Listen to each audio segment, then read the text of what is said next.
Want to know if a new mid-range graphics card is still enough today, or already outdated the moment you buy it? Then stick around until the end. Today we're taking a look at a model that's new on the market but comes with a few surprises.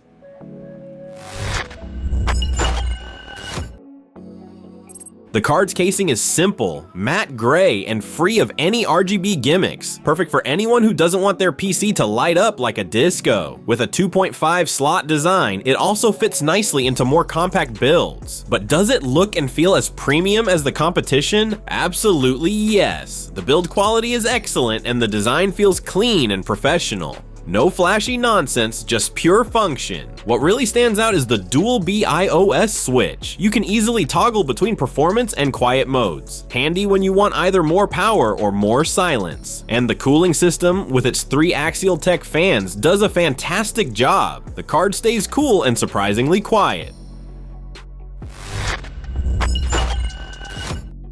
Against ASUS's own 16GB version, you have to be honest. The smaller 8GB model feels like a stripped down in-between option. In games that demand more video memory, it noticeably falls behind, not in average FPS, but in the 1% lows, those moments where the game stutters. Price-wise though, it's in a different league. Depending on the retailer, it currently starts at around 380 euros, about $410 US.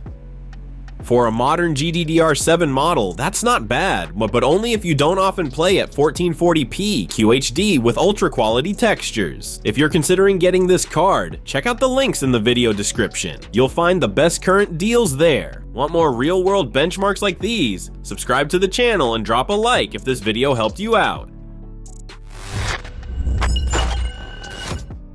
Cons: only 8GB VRAM can be limiting in modern games. Performance dips at 1440p and higher, noticeably weaker than the 16GB version, especially in minimum FPS. PCIe 4.0 interface can bottleneck, up to 10% less performance.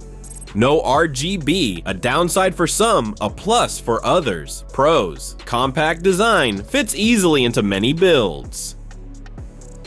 Excellent cooling with low noise, switchable BIOS mode, performance/quiet, modern ports, and new GDDR7 technology, more power efficient than many predecessors. If you're looking for a graphics card for 1080p gaming with stable performance, and don't have big ambitions for 4K or ultra texture settings, this is a solid, quiet, and well-built choice. But if you want something more future-proof, it's worth paying a little extra for the 16GB version. In most cases, it's absolutely the better long-term pick. And don't forget, you can find the best deals in the description. If you enjoyed this review, leave a like, share your thoughts in the comments, and don't forget to subscribe to the channel.